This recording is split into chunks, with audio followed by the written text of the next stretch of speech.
Welcome to another episode of Jamming with Jason. And today I have a good friend back with me, Jerome Wade. I don't know if it's like this in your life too, but you have certain people that you meet that you just have a connection with, kind of at a soul level. And Jerome is one of those people to me. And was thinking about him the other day and realized it's been like 2 years since I've talked to him. I've been a bad friend, so reached out as an opportunity for us to reconnect because Jerome's doing some really, really cool stuff that I wanted to share with you today. So with that, let's roll the episode with Jerome. Hey, my friend. It is so good to reconnect with you. Yeah, buddy, you too. I mean, you're just one of those people that makes me happy. I love your energy. I love what you're doing. I love the life that you've created for yourself, and want to kind of talk a little bit about that today. Yeah. Because it's been. I know there's been some changes in your life the last couple of years. There's been changes in my life. Hell, there's been changes in everybody's life the last 2 years. Yeah. Right. But let's kind of get in and talk a little bit about that, because I know you've had some big life changes the last couple of years, and I think it's always helpful to talk a little bit about that, to share with people what other people are going through. Sure. Because a lot of times people think they're the only ones in the world who are dealing with this kind of stuff, and they're not. I mean, even as we've been talking before we hit record, it's like, man, I've been dealing with the same stuff too. Right.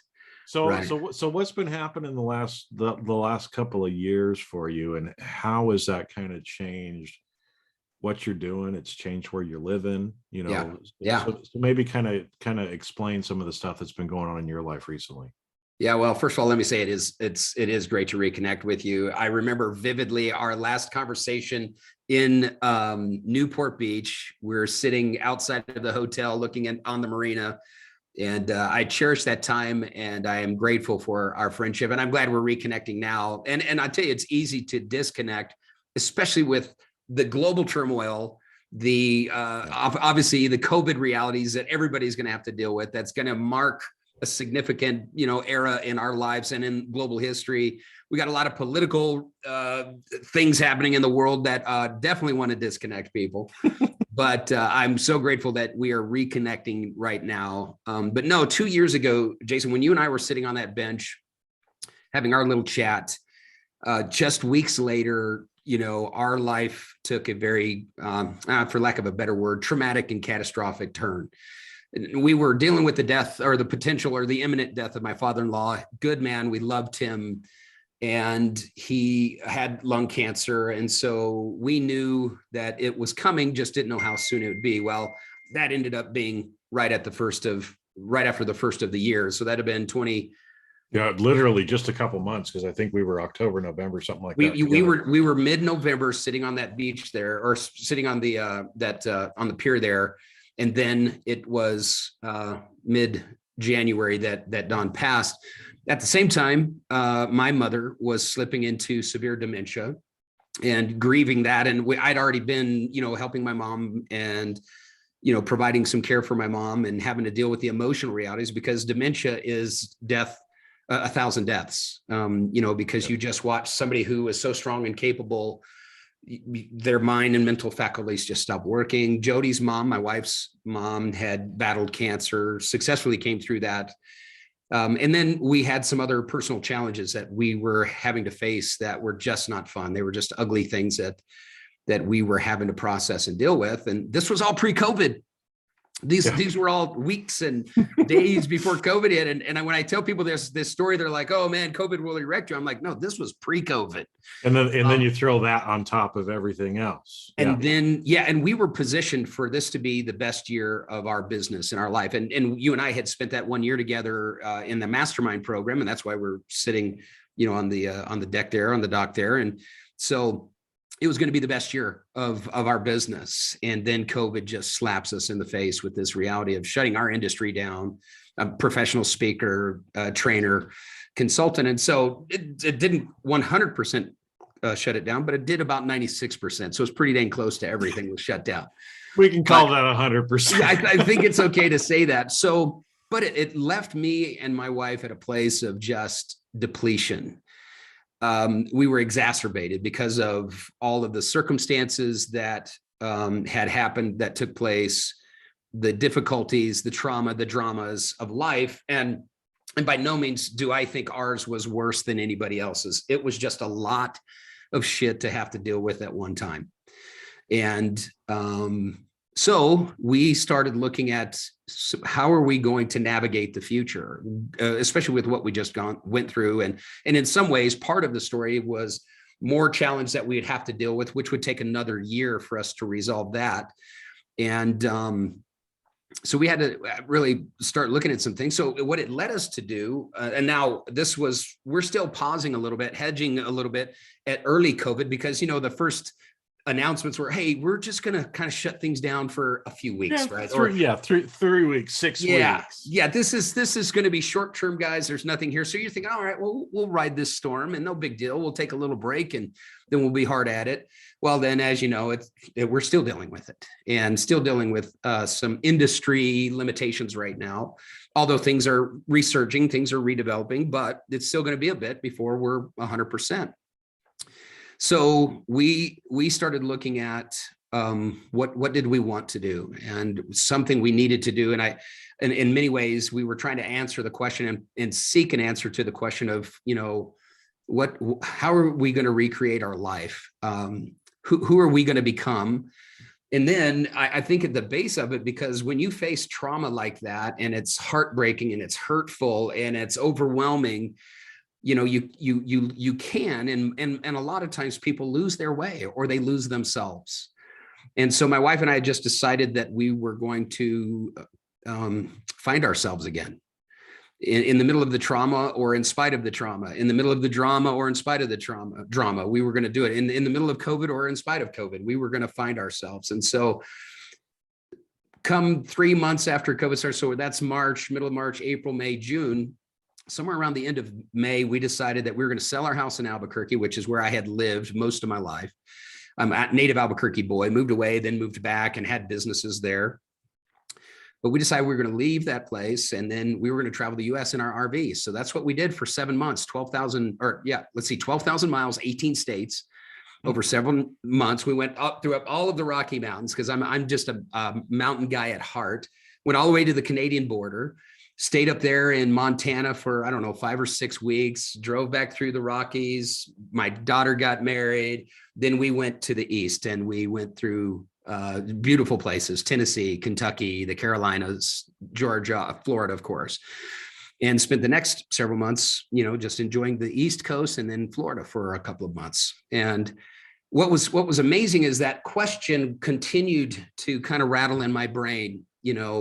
What are we going to do to find ourselves or recreate our life? And what is that going to look like? And I remember we were in Florida at this really nice RV park. I believe we were at the Chassahowitzka RV park, which the Chassahowitzka is this beautiful crystal springs where the manatees come during the winter.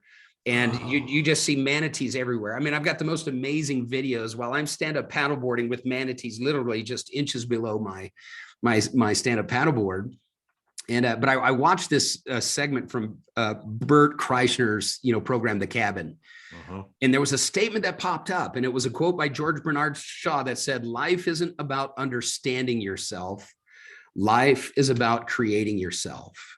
And my entire journey, I would say my search came to an end at that moment, but it also began, right? Because I thought, wow, how much time do we spend in trying to rhyme and reason injustices or difficulties or heartaches and heartbreaks? How much time, years, how much time, some people decades, and some people a lifetime, they keep looking in the rear view mirror and trying to understand it. Why did this happen? Why didn't this happen? And there's just not any real positive benefit from that long term. Now, short term, I think therapy is very important. And I think there's a lot of value to that. And I do think in reconciling some of our life happenings, whether it's decisions we've made that weren't the best decisions or decisions others made that harmed us, there's an element of it that we do need to reconcile it. But too often, so many of us just stay in that gear of trying to understand it. And when I saw this statement come across the screen, I was like, oh my gosh, that is everything it answers everything that I was looking for, especially while we were traveling the US, just trying to find ourselves again. And so then it's now become a great passion of mine and a kind of a laser focused effort of mine to help people instead understand life. Let's create the life that you want, because that's really where the real energy comes. And that's where the real, I think, meaning comes, is when we truly create the life that we dream. What does it look like? What elements are going to be in play? What will our lifestyle look like? And so for us, we knew that part of our future that we were creating, the life that we were creating, the persons that we were creating in ourselves, part of that was going to pursue a dream I'd had 35 years earlier of living in Colorado. And so a year ago, this last week, we moved to Colorado Springs. We love it here. This is paradise. This is heaven on earth. Now, there's a lot of places in the US that are amazing and beautiful, but I can tell you, especially for me, now keep in mind, I'm an adventure guy. I'm a mountain guy. Colorado is everything to me. When it snows here, it's a happy place for me. We just got snow last night. And I mean, it's just beautiful. The mountains where we live, we've got this gorgeous home in the pines and a gorgeous community. And so, I mean, it really has been for us a place of heaven on earth. It just gives us a taste of paradise here. But it all goes back to that creating yourself, and so I talk to a lot of people, whether I'm coaching or I'm, speaking at a conference, and I'm having those casual conversations before and after the event. And, this is a key driver for people. And lots of people are asking the questions, how do I do that? Where do I start? Where does this begin? Where will it take me? Well, the exciting thing is we don't know where it's going to take us, but it's really, again, life is really not about, the destination. Life is about the journey. And when you are creating yourself, it's really not about those destination moments. It's really about the journey itself and who we are becoming. And so that's been a lot of fun and very rewarding for me to pursue that. Well, it is. And I think it's, again, we both lived and had enough life experience, right? And you live long enough, these kind of things happen different times, right? And sometimes they're compressed. Like you said, you guys got hit. I mean, like seriously hit within just a couple of months of some major life things that happened, right? Yeah. And we all have major life things that happen at different times, right? Death of a loved one is one that happens quite a bit, right? It's an opportunity for us to kind of stop and take stock of what's been going on in life. And is this really the life I want? And like you said, I think there's a lot of people that are asking those questions, especially now. Is this the life I want? Whether it's who they're working for, what they're doing, people are starting to ask questions more.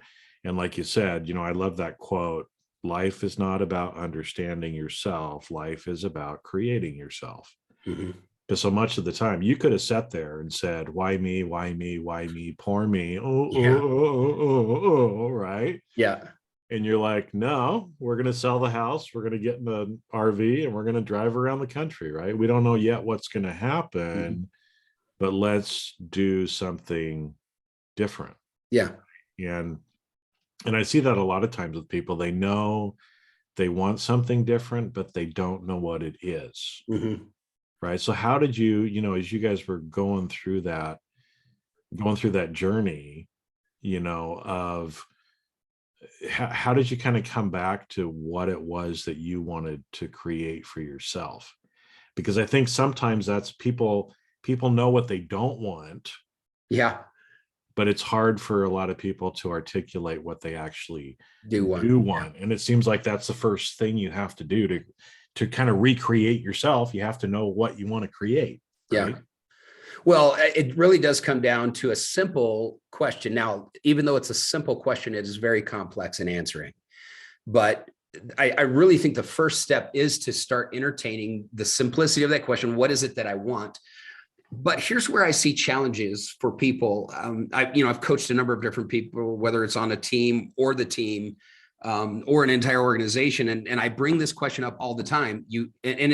it's a fundamental question of success, right? What do you want? Because if you don't know what you want, you have nothing to measure. You have no specific aiming point to direct all of your energy in or your resources towards. So whether it's business, life, a personal or professional, this principle applies, in every way. But you have to know what you want, but not generally what you want. So if I ask somebody, hey, tell me what you want, I guarantee you, Jason, if you and I were staying in front of an audience today and we said, hey, guys, gals, what do you want? Somebody'd say, I want to have fun. Oh, that is so good. Anybody else want to have fun? I want to be happy. I want to make more money. Yes.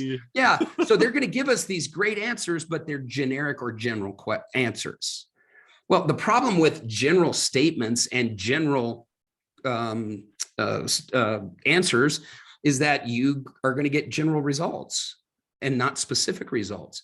So when you are creating yourself or creating your best life, you need to know exactly, precisely, specifically, what is that best life going to look like? I knew for me, my wife and I, we knew it was going to be somewhere in a mountain community. We knew that specifically it would be somewhere in a mountain community. We narrowed that down to specifically Colorado Springs. And then we narrowed that down. And this is what was amazing. This is the power of specificity. We had looked at several houses. Now, we were buying a home here about a year ago, and this was the housing frenzy of COVID. Prices were escalating ridiculously, especially here in Colorado, much like California, ridiculous home values. And so we made an offer on one home, and it was pretty much what we wanted. It wasn't exactly, it was pretty much what we wanted. So we're like, we probably won't find a better house than this. This one's cool, right? Beautiful view of the mountains. We had some other things that were positive about it. Well, unfortunately, we lost the deal. I mean, we offered 70 grand over the asking price and we still lost the deal, but we were grateful. Then we found another house in the area that we were looking at, and we made an offer and we lost that one. And I think we offered 30 or 40,000 over asking on that one. And we were second in line again. But after that second offer, we said, wait a minute, what do we really want in a home? And we had talked about it, but we didn't really get specific about it. And so we said, hey, this is exactly what we want. We want a ranch style home that's in the mountains, that has some characters, some specific characteristics. I won't bore you with all of the details, but we want all of the main living areas to be on one floor. We wanted a basement that has walkout abilities. We wanted this, we wanted that. And I can tell you, honest to God truth, Jason, the instant we got that specific, the realtor says, hey, I found a house I want you guys to look at. The very next day, I'm telling you, this all happened in a couple of days. The very next day, we come and we see this house that I'm in right now. This is my studio in our home. We come and see this house. The moment we drive up, we're like, we knew this was it. We walk in the door. This is it. We see the master bedroom. This is it. We see the living room. This is it. We see the basement. This is it. We see the outside. This is it. We see the deck, overlooking the pines. This is it. I mean, 3-car garage. It had everything that we were looking for because we got specific. And so I think that's the first characteristic you have to understand when you're answering the question, what do you want? Be specific. The second challenge, though, that I see with people is, first of all, they're not specific enough. They're not precise enough. They're not exact enough. But the second challenge I see is that people don't give themselves permission to think or to believe big enough. For whatever reason, maybe childhood influences, maybe life, like, for example, what we went through 2 years ago, that can tame the wildest beast, what we went through. That's how you break a horse, is what we went through. Yeah. And so when you go through trauma and drama and heartache and heartbreak and disappointment and disruption, it's easy for your thinking to become very small. It's easy for you to paint yourself into a box, in a very small one, and to not color outside of the lines. So giving yourself permission to let the fantasy play out, whatever that fantasy is. I mean, if your fantasy is to live on the back of a sailboat and sail the world, give yourself permission to at least dream it, to envision what could be. I remember a doctor I was working with, and I was coaching him, and we sat down and we're chatting. He was a guy in his mid-30s making decent money. And I asked him, I said, Rafe, I said, what do you want? And I think it's a simple question. It's very hard to answer. And he looked at me, he said, Romey, said, I'm in my mid-30s. No one's ever asked me that question. He said, I'm a doctor because my granddad was a doctor. I'm a doctor because my dad was a doctor. There was the expectation that he was going to be the doctor. Everybody else told him what he wanted. And so now he's got a wife and he's got beautiful kids, and there's certain elements to his life that are amazing. But he said, I don't know what I want. So it took him about the next 5 or 6 weeks to start getting to that place of specifically, courageously answering the question what he wanted, which was really creating his best self. What was his best life going to look like? So when we can overcome those obstacles of not being specific, and then the obstacle of not allowing ourselves to create or to dream of fantastical opportunities, that's whenever we start enlarging the possibilities of our life. We have to break down those mental barriers, the low ceilings that are self-imposed. Mm-hmm. And so, but the only way you can break those self-imposed ceilings is by doing some self-work, right? That's when you have to embrace some inner life opportunities to develop. Well, and I think it's funny because as you were talking there, it seems like there's kind of another thing that goes along with it that kind of relates a little bit to courage too, which is, I've heard you say a couple of times, because a lot of times when people, you're right, we talk in generalities, and unless we get to the specifics, right, it never really happens. Mm-hmm. But I hear so many people too, they're like, but I just don't know what I want. I just don't know what I want, right? And it's like your friend who was a doctor. Mm-hmm. Well, he was told what was expected of him. Mm-hmm. And so we tend to just kind of go along with it, right? And the scene from Monty Python and the Holy Grail where there's the prince who just wants to sing, the father's like, no silliness, right? But Father, I just want to sing, that I heard you say a couple times, 35 years ago, your dream was what? Yeah. To live right here in Colorado Springs. Live in Colorado Springs. And mm-hmm. Yet what do we do most of our life is we put those dreams on hold, mm-hmm. doing what we feel like we're expected to do, right? You moved back to Albuquerque for a reason. There might have mm-hmm. been some family obligations, other things mm-hmm. like that you felt like you had to do. And so, through life, most of us, we get off course, but it's seeming like, as I'm thinking more about this and even what you're sharing, a lot of times those dreams we had when we were teenagers or little kids is actually what we really want. Yeah. But we grow up and we become an adult and we think, well, I can't do that because I was told I need to be a lawyer. I need to be a doctor. I need to be a whatever. I've got to be a responsible adult. Yeah. Instead of actually going after what really is in your heart. Yeah. Well, and so the point you make right there, when you are trying to answer the question, what do you want? What is your heart really telling you? Because there is a dream in there. There is a song in there. There is a poem in there. There is life inside your heart that is trying to birth its truest desire. And so, but people overcomplicate it. It's really not that easy or that simple, is it? Well, actually, it's that simple. It's just not that easy, because honestly, for us to sell our home in Albuquerque, there was a lot of things that we had business there. We had real estate there. We had things that we had to take care of. So it was simple, but yet it was complicated, right? There were some complexities to it, but our heart song was leading us. And we chose to listen to the heart song instead of to the logic or to the reason songs, right? Because the logic and reason is always barking at us, telling us why we can't or why we shouldn't or why it won't. Mm-hmm. Right. And so logic and reason, I mean, they're there, they have a purpose, but they can't be the dictate. The heart needs to be what you listen to. And I would rather be misled by my heart than to live in fear of what dream may or may not happen. And even if my heart causes me to misstep or causes me to make a mistake, causes some sense of failure or an experience that was less than desirable, I would be very happy knowing that I took courageous steps instead of being cowardly driven by logic and reason. Well, that's one of the reasons why I love you and your example, as well, because most people are just happy to stay stuck in their fear and in their logic and reason and never listen to their heart. I mean, I'm that way a lot of hell, that professionally, that was what I was taught to do, right? Be Sure. logical, be reasonable, manage risk, do all this stuff. We don't need emotion, right? Emotions, that doesn't have any place in business or in what you're doing. But you're right. It's having the courage to go back and whatever that heart song is, of actually being true to it and letting it come out and being open to different possibilities of where it might go. Because so many people get off track and they never get back on. Right. And then at the end of their life, it's a bunch of shoulda, woulda, couldas. At that point, and a lot of regret as well. Right. No doubt.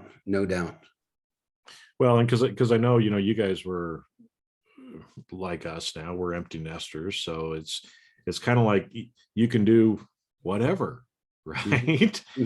At that point, and yet you kind of come back to, that dream that you had from 5 years ago. You got specific. I mean, you gave us some great examples of that, especially like in the house, and how you got more and more specific as to where you wanted to go, and the permission to actually, kind of look at some of that possibility. But, I know it scares people a lot of times when you have a blank canvas, or you have an opportunity to do something that you've never done before, and we're not really sure, right? A lot of people don't have that courage that you have. How do you, when you're helping people, try to have that courage or do this stuff? Because I mean, you're an adventurous guy in your life, in general, with all of the physical things you do. But how do you help people that they're maybe a little scared, they're afraid, they don't feel like they have the courage to sing that heart song? How can we pass that?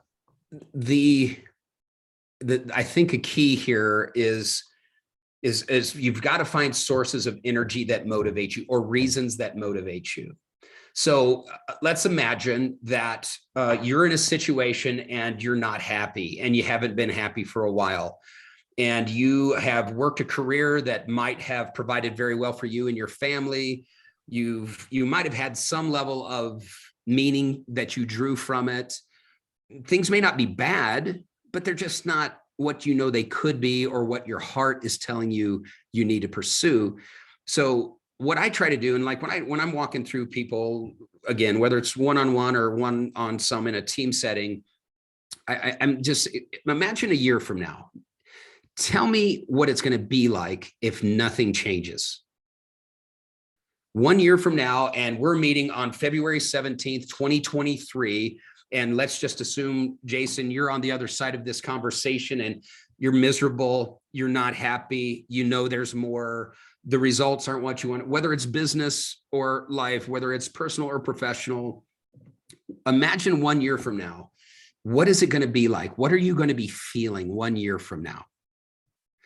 And the person's going to respond, "Oh, I can't, that'd be miserable, Jerome. I'm going to stick a pencil in my eye if we're at the same place. If nothing changes, I mean, there's an overwhelming sense to that, man. If it's and then they say, yeah, well, can you survive it? Well, yeah, I probably could. Well, what if 5 years goes by and nothing changes? And then they're like, well, that's not even an option. Well, it's only not an option if you take action in the direction of your dreams.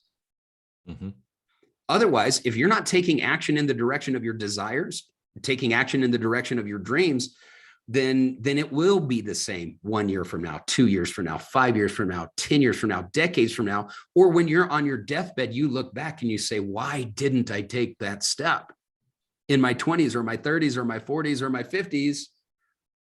Why didn't I take it? So you have to find the energy of motivation that says, listen, I cannot accept that my life will be the same 1 year from now. So you have to take ownership of the future that you want to create. So the George Bernard Shaw statement, life's not about understanding yourself. Life is about creating yourself. Well, if you're going to create yourself, I'm assuming you're going to create a better version of yourself, right? You would hope, So, right? no need to create anything if it's going to be same. There's no risks in same. The only thing you're risking is a lame life. So you have to take some bold steps in the direction of your dreams. You have to take action. So here's a statement that I tell people when I'm coaching. I'm saying, listen, action takers are dream makers. If you're not taking action, your dream isn't being made, right? Your dream is not growing or coming into fruition. It's not manifesting because you're not taking action. And so you have to find the motivation that says, all right, it can't be the same. So let's say that you're a couple and you've been married for 20 years, 3 years. My wife and I have been married 30 years now. And you're great friends, but you want to be lovers. Something's going to have to change, right? Some risky steps. And that's a very common thing. I mean, it is very common. When we get into midlife, is that everybody ends up kind of doing their own thing. You know, the husband and wife have their different duties. You're taking care, you're raising the kids, you're friends, you're living together, but we tend to kind of lose that spark just because we're just so busy and we're usually exhausted. I mean, this happens for almost everybody, right? It does. And then you get to the empty nester, and it's like, I mean, one of the biggest times when people get divorced is when the kids leave the house, because they look at each other and they're like, who the hell are you? Right. That's it. Right. So that's what I'm saying, is that you've got to find the energy that it motivates you to take action in the direction of your dreams and your desires. So if you aren't happy where things are, and it may not be a miserable state, some of you, it might be a miserable state, personally or professionally. So either way, you have to decide what it is that you want, and then also be fueled by the reality of, I can't live another day staying the same. And the only way that I can change things is by making some different decisions, different actions with my life. So it's just finding the motivation that gives you the courage to move in that direction. And then the other thing is to accept the fact that not everything is going to work out exactly like we want to. Even your greatest, clearest, most radical, wildest fantasy, it's going to move in that direction. It's going to form in the state that you're creating mentally, but there's still going to be some setbacks along the way. That's just normal. Those setbacks don't define us, they refine us. So the fact that the dream didn't become exactly what I wanted it to become, my life is better. My life is going and growing in the direction that it needs to. And I am finding more meaning and new energy sources that continue to motivate me to take risky steps or to take bold steps. Well, because even that example you gave with the houses was the same way, right? I mean, you were moving, you were taking action. It's like, we missed out on the first one. So you take another action. We missed out on the second one, right? Yeah. But it was the third one, right? Those were refinements along the way, helped you to get more specific. And then third time's the charm. That's it. There's your dream house, right? Yep. And you know it when you see it. You know, that's our bedroom. That's the pad. Yep. Right. Yeah. At that point, but you have to take some action, because like you said, just sitting around dreaming, hoping, wishing, praying ain't going to get you the house. You got to go look at them. You got to put in an offer. You got to see whether it's accepted or not. You've got to take some action in order for those dreams to come about. Well, and so here's something to also entertain in your wanderings, your mental wanderings. When you're making a decision, ask yourself this: is this a decision my lesser self is making, or a decision my greater self is making? Right? If it's a decision my lesser self is making, he could go take a flying leap, because my lesser self is going to recreate a lesser life. I don't want a smaller life. I want my life to be big. I want my experiences to be exciting. I want adrenaline. I want blood pumping. I mean, I want life to reverberate. So my lesser self is going to keep that from happening. But my greater self, when I let my greater self inform decisions, all of a sudden now I'm bolder. I'm taking bigger steps. I'm finding it easier, not easy, but easier to take more risks so that I can create the life that I want. So ask yourself when you're making those, when you're answering the question, what do I want? And you're getting specific or you're staying general, the lesser self is going to say general, because there's no real accountability to general statements, but there is a lot of accountability to specific statements. Your greater self isn't afraid of the accountability of specificity. So is the greater self influencing you, or is your lesser self influencing you? Well, and I think that's interesting because, I mean, you and I have talked about that concept before, and we won't probably go, well, we can't even too, right? Kind of go there as far as, your lesser self is effectively kind of to where you're at right now, right? I mean, it's the same old, but, many of us have kind of a vision, if you will, a dream of what we want to become, what we intend to become. And it's different than where we currently are, right? And like you said, that's going to kind of force us to do some things that we're currently not doing, because if we were doing them, we'd already have what it was that we wanted, right? And I think that the kind of, from when you were talking earlier about the motivation, the clearer we can get on who our greater self is, the more specificity we can place on what that greater self looks like, what he or she does, who they are being, the easier it is for us to make decisions from that point. And again, it's the future pacing, if you will, of, like you said, hey, if you want to be a millionaire, make decisions like a millionaire would make. 100%. That's gonna help you become a millionaire, not making decisions of, shit, do we pay the electric bill this month or the gas bill this month, right? You take your action from that future greater self and acting as if you already are that way. That's it, 100%.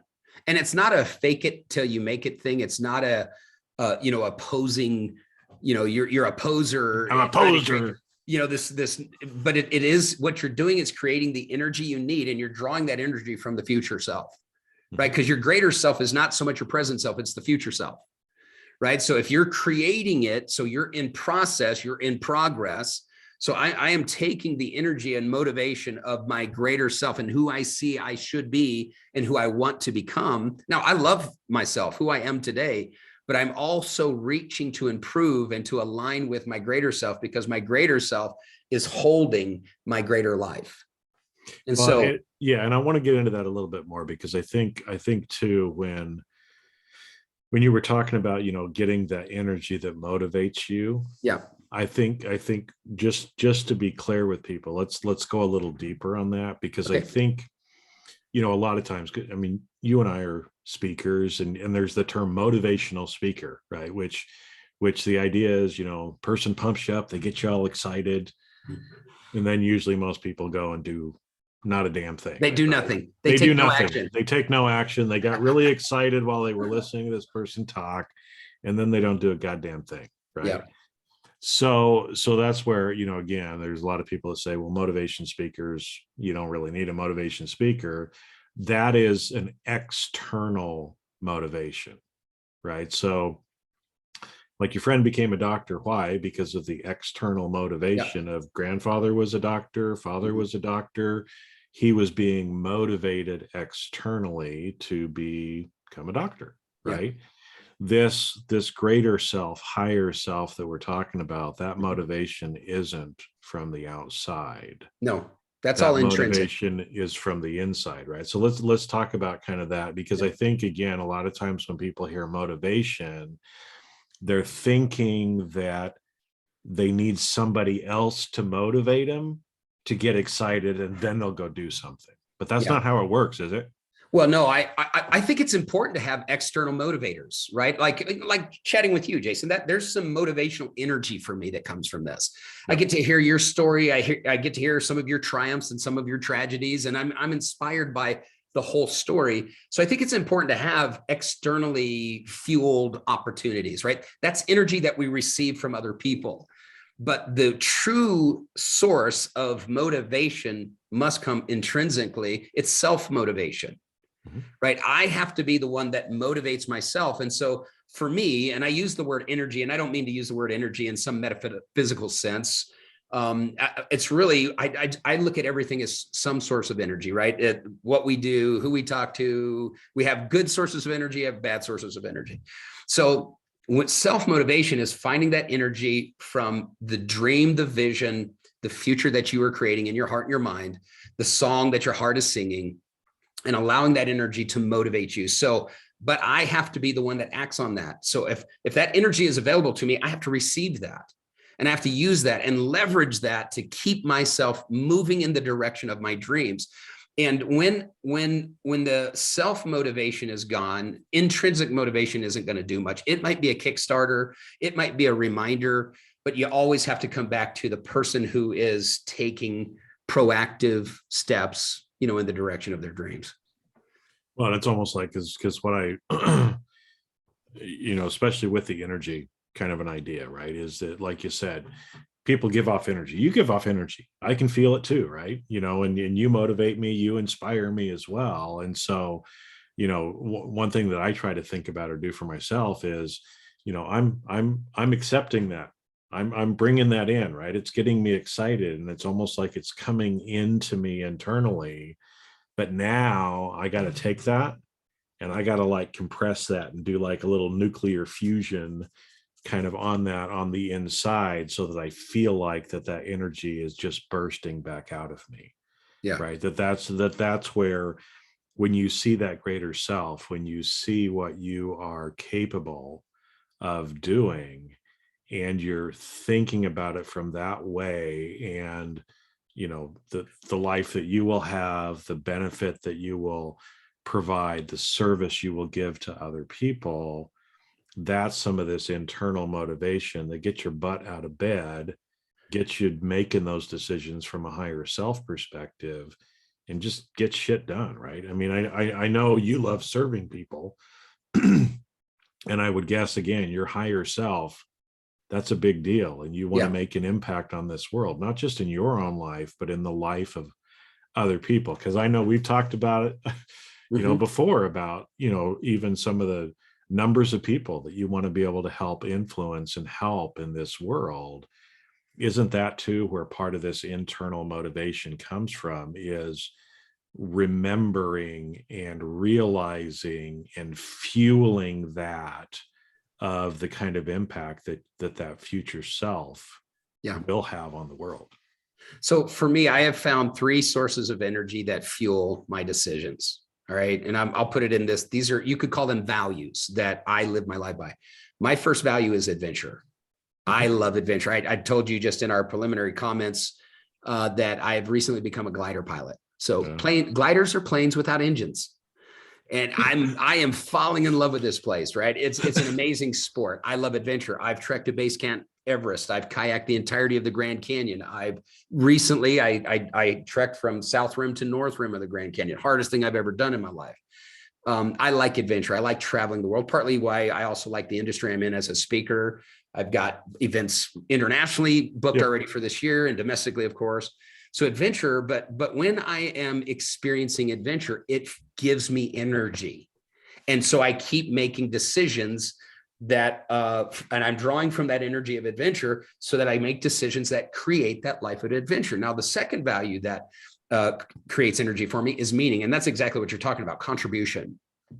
I get a lot of meaning from having conversations like you and I are having, and knowing that there'll be some people that listen to this podcast that get benefit from it. That's a lot of energy that I can draw from, and reminds me or helps me continue to make the right decisions in the direction of my dreams. And then the third energy that I draw from is wellness.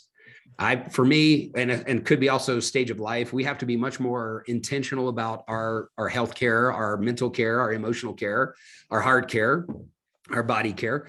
But wellness is a big energy source for me. So whenever I am giving attention to adventure and giving attention to meaningful work or meaningful contribution, and I'm giving attention to wellness, I have abundant energy. right? And it's that I don't want to lose this, right? I don't want to do anything that's going to distance me from that energy that I get, because it's so rich and so satisfying. So that's where that self-motivation comes. That's where the energy comes from. The inspiration comes from. It's like, oh, I've experienced this. I don't want to lose it. I want more of this. This is so rich. It's so satisfying. It's so rewarding. And so that way it continues to help me to make some of the harder decisions that I may not want to make. Well, yeah, because kind of balancing back to these values, because again, that's one thing. And I know you help people with that too, right? Is as you're creating your new life, what are some of the values that you want to have, right? I mean, for you to live in the mountains there in Colorado Springs, part of that goes back to your value of adventure, right? Allowing you those different things there that you're able to do, the contribution in what you're doing, showing up here, talking to me, talking to lots of people that are listening to this, as a speaker, as a coach, all of those decisions that you're making as well. And interesting too, I mean, the wellness, actually, from your standpoint, the adventure and the wellness kind of come together too, right? Yep, I mean, it's like you it's not a surprise, right? I'm a trail runner. I'm a mountain biker. I mean, there's things that there is some hand in glove thing, but that's all part of the life we're trying to create, right? It comes back to George Bernard Shaw. Life is about creating yourself. And this is the me that I'm trying to create. Yeah. Well, and it's great. And I appreciate you, my friend, for coming on here, because, again, this is one of those where I think, especially people that have, we've had a little bit more refinement, which is how you said that, right? That a lot of times the setbacks are the refinements, right? Yeah. We get polished over time by having some of the pressure and other things, life experiences that we have to go through, but again, to me, you're a great example of pushing forward, creating the life that you want. And, again, even though, when we were sitting in Newport 2 years ago, what you've created the last 2 years is a little bit different than what we were talking about then. Yeah. Because things changed, but, you're still able to kind of reinvent your life based on, adventure, meaning wellness, and creating the life that you and your wife want to have, which is great, while still serving other people around. Yeah. And, so again, hopefully, like we said before, a lot of people are asking questions now, and they just got a lot of answers. Let's hope. No, they got a lot of answers. If they were listening, they got a lot of answers. If they weren't listening, go back and listen to it again, because you're going to find something else. But man, I appreciate you, and it's nice to reconnect, because I needed to hear some of the things that you were preaching today too, my friend. We both did. We both did. Well, yeah, it's every time I open my mouth, I realize that whatever I'm saying, hopefully it helps somebody else, but it's usually exactly the thing I need to be hearing myself. So yeah, very true. Very true. Well, I appreciate you, my friend. Let's not let COVID be an excuse to keep us distanced any longer. I don't think it will. We've reconnected again, and yeah. I just got to get my butt in a little bit better shape so I can keep up with you trekking and doing some of that stuff too. So awesome. One of the things I'm working on. So there it is. Good. All right. Well, Jerome, thank you. I really appreciate you. And like I said, all the best to you as you keep creating the life that you want. And again, hopefully everybody that's listening, go create the life you want. Quit asking why. Quit trying to understand everything. Just go live your fucking life and create the life that you actually want. Because at the end of the day, we all end up in the ground, and the fewer regrets that we can have, the better. So listening to what Jerome just told you today is going to leave you with a lot fewer regrets at the end of your life. So yeah, awesome. Thanks, buddy. Take care. Thank you.